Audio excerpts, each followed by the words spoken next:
Dear students, কেমন আছো সবাই? আশা করি সবাই খুব ভালো আছো। আইটিজি সিরিজের আজকের ক্লাসে তোমাদের সবাইকে স্বাগতম।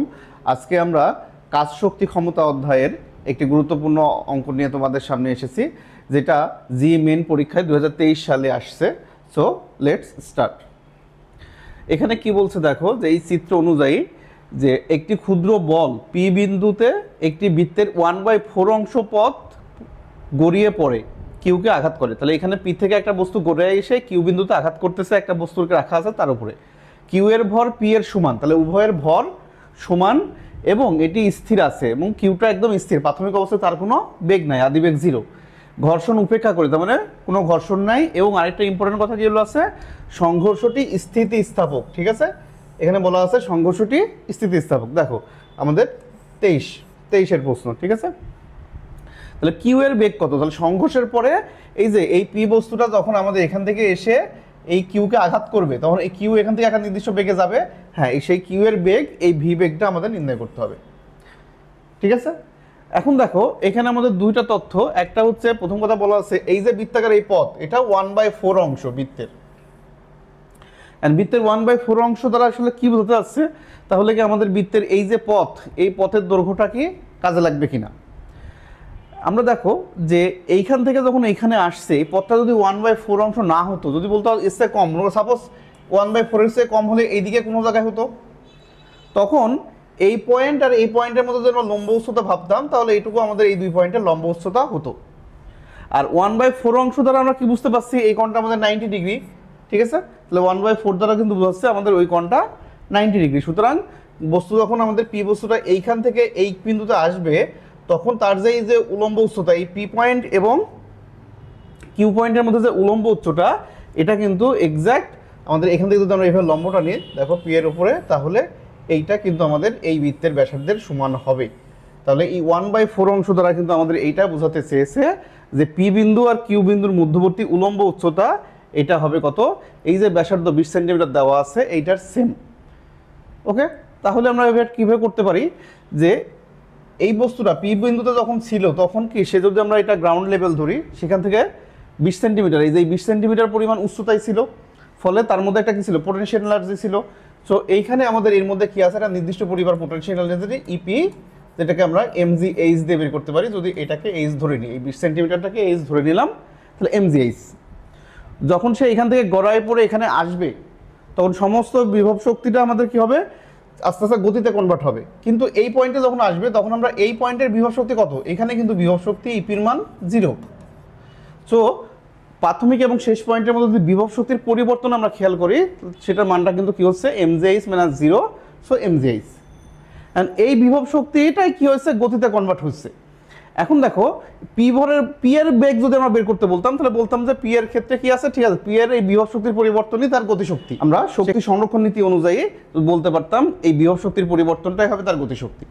এখন আমাদের পি এর বেগ চাইনি, আমাদের চেয়েছে কার বেগ? কিউ এর বেগ, কিউ বস্তুর বেগ। তাহলে পি যেই বেগে এসে ধাক্কা দিবে, কিউ এর বেগ কি হবে? এখন এখানে একটা কথা, দুইটা কথা খুব ভালো করে খেয়াল করো, যে কিউ এর ভর আর পি এর ভর সমান। যেহেতু উভয়ের ভর সমান এবং সংঘর্ষতে স্থিতিস্থাপক, তাহলে এটা কিন্তু আমাদের নিউটনিয়ান বলবিদ্যার আমাদের সেই সংঘর্ষের শর্তে চলে আসলো। দেখো যে দুইটা সমান ভরের বস্তু যদি স্থিতিস্থাপক সংঘর্ষে লিপ্ত হয়, তখন তার বেগের পরিমাণ কেমন হয়? তাহলে এই বস্তুটা যেহেতু স্থির ছিল আর এটা এসে গতিশীল এসে ধাক্কা দিয়েছে, তাহলে অবশ্যই কি হবে? সমান ভরের বস্তু যখন স্থিতিস্থাপক সংঘর্ষ হয়, তখন তাদের বেগ বিনিময় হয়। এটা আমরা সবাই জানি। তার মানে এই পি এর বেগটাই হবে কিউ এর বেগ, আর কিউ যেহেতু স্থির ছিল, তখন পি বস্তু কিন্তু ওখানে যায় স্থির হয়ে যাবে। তাহলে পি এখানে সে ধাক্কা দিয়ে কিউ এর জায়গায় স্থির হয়ে যাবে, আর কিউ ওই সমান বেগ নিয়ে চলতে থাকবে। তার মানে এক কথায় কিউ এর বেগটা হবে পি এর বেগের সমান, যেহেতু সংঘর্ষটা স্থিতিস্থাপক। আর স্থিতিস্থাপক সংঘর্ষ না হলে তখন আমরা ভরবেগের আমাদের হচ্ছে যে সংরক্ষণ নীতি, সেটা দিয়ে কিন্তু আমরা বের করতে পারতাম। ঠিক আছে, তাহলে আসো যে আমাদের এখানে পি বস্তুর বেগটা বের করতে পারলে সেটাই কিউ বস্তুর বেগ হবে, কারণ আমাদের শর্ত সেটাই বলছে। তাহলে আমরা করি যে পি বস্তুর বেগ, তাহলে তার গতিশক্তি সমান সমান বিভব শক্তির পরিবর্তন, আর বিভব শক্তির পরিবর্তন আমরা ডিরেক্ট এমজিএইচ হয়ে যাচ্ছে। সো এই পাশ থেকে এম বাদ দিয়ে দাও, জি এর মান 10 বলা আছে, আর এটা 20 সেন্টিমিটার। তাহলে আমরা পাচ্ছে কত? দেখো ভি স্কোয়ার সমান সমান 2 × 10 × 20 সেন্টিমিটার, মানে 0.2। ওকে, তাহলে 4, তাহলে রুট করলে ভি এর মান আসছে 2, তাহলে 2 মিটার পার সেকেন্ড। সো কি আমাদের পি এর বেগ 2 মিটার পার সেকেন্ড হবে এবং কিউ এর বেগও সেটাই হবে, কারণ পি এর বেগটাই পরবর্তীতে সংঘর্ষের পর কিউ এর বেগে পরিণত হবে। ঠিক আছে, তাহলে এখানে খেয়াল করে দেখো প্রশ্নটা সিম্পল একটা ছোট্ট একটা প্রশ্ন, কিন্তু এখানে কতগুলো কনসেপ্ট আমরা কাজে লাগাচ্ছি। যে একটা ছোট্ট প্রশ্নের মধ্যে আমাদের ডিরেক্ট খালি যে সূত্র বসালাম তা না, এখানে কিন্তু অনেক কিছু জিনিস বোঝার ছিল। যেখানে পথটা 1/4 অংশ না বলে যদি হাফ অংশ বলতো বা অন্য কিছু বলতো, তখন কিন্তু আমাদের বিভব শক্তি বের করার জন্য যে এইচ এর মানটা সেটা কিন্তু আলাদাভাবে হিসাব করতে হতো, তখন কিন্তু ব্যাসার্ধের সমান হতো না প্রথম কথা। তাহলে অঙ্কে যদি আমাদের পরবর্তীতে চেঞ্জ আসে তাহলে তখন আমরা কীভাবে ভাববো? তাহলে 1/4 এর কাজটা ছিল যে এই এইচ আমাদের কি হবে, এই ব্যাসার্ধের সমান হবে, এটা বোঝার জন্য। তাহলে 1/4 বাদে অন্য কোনো কিছু দেওয়া থাকলে তখন আমাদের এইচটা এক্সট্রাভাবে বের করতে হতো। তারপরে আবার দেখো যে পি আর কিউ এর ভর যদি সমান না হতো, এখানে কিন্তু বলেছে ভর সমান, তাহলে পি আর কিউ এর ভর সমান বলেই কিন্তু বেগ বিনিময় হয়েছে, তাই পি এর বেগটা কিউ এর বেগ হিসাবে আমরা ডিরেক্টলি বলতে পারছি। কিন্তু এদের ভর যদি ভিন্ন হতো তাহলে কিন্তু আমাদের আবার এখানে ভরবেগের নীতি অ্যাপ্লাই করা লাগতো, ভরবেগের সংরক্ষণশীলতা। আবার ভর সমান হওয়ার পরেও যদি সংঘর্ষটা স্থিতিস্থাপক না হতো, সংঘর্ষ যদি অস্থিতিস্থাপক হতো, তখনও কিন্তু আমাদের ভরবেগের সংরক্ষণ নীতি দিয়েই শেষ বেগটা বের করা লাগতো। তাহলে এই দুইটা শর্তের জন্যই কিন্তু আমরা বলতে পারছি পি এর শেষ বেগটা কিউ এর, পি এর বেগ আর কিউ এর বেগ সমান। ওকে, তাই যদি আমাদের অঙ্কের মধ্যে এই শর্তগুলো ভিন্ন হয়, তাই আমরা শুধুমাত্র যে ফিগার এমন থাকলে এখানকার বিভব শক্তি গতিশক্তি সমান করে দিব তা কিন্তু না, আবার এই পথে ঘর্ষণ আছে কিনা সেটাও বোঝার বিষয় আছে। তাই অঙ্ক জাস্ট আমাদের সলভ করলেও হবে না, অঙ্কের ভাষাটা বুঝতে হবে এবং এখানে কি ধরনের পরিবর্তন ফিউচারে আসতে পারে যেন আমরা এই টাইপের বা এর সাথে রিলেটেড যে কোনো প্রশ্ন সমাধান করতে পারি, এইভাবে তোমাকে শিখতে হবে, তবে তুমি শিখতে পারবা। তাছাড়া একটা অঙ্ক খালি সমাধান দেখলাম, অ্যান্সার করলাম, ও ঠিক আছে, তাহলে এখানে বিভব শক্তি গতিশক্তি সমান, কিন্তু এই যে শর্তগুলো আমরা তাকালাম না বা এই শর্তগুলোকে আমরা নিয়ে ভাবলামই না যে এটাগুলো কেন বলা আছে, এগুলো এমন না বলা থাকলে কি হতো। তাহলে এইভাবে যদি তুমি ভেবে পড়ো এবং বুঝে বুঝে অঙ্ক করো, তাহলে এর সাথে রিলেটেড যে কোনো ধরনের প্রশ্ন, কারণ এই ধরনের এই বিভব শক্তির পরিবর্তন সমান গতিশক্তি এবং ঘর্ষণ দিয়ে এরকম অসংখ্য ম্যাথ, দারুণ ম্যাথ আমরা সামনে গিয়েও দেখবো এবং অলরেডি পরীক্ষায় আসছে।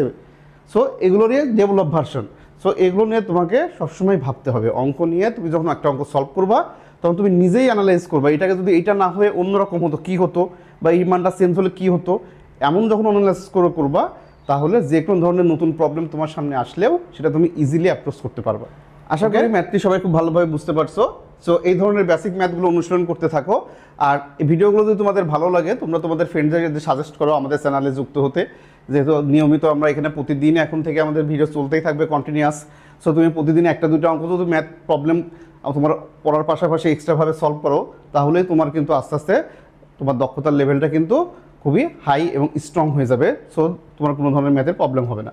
তাই নিজেরা সমাধান করো, নিজেদের বন্ধুবান্ধবদের সাজেস্ট করো আমাদের এই ইউটিউব পেজকে, এবং আমাদের ফেসবুক পেজ আছে, যদি তোমরা যুক্ত হয়ে থাকো পরবর্তীতে তোমরা ওইখান থেকেও ভিডিওগুলো পাবা। ঠিক আছে, সো দেখা হচ্ছে নেক্সট ক্লাসে।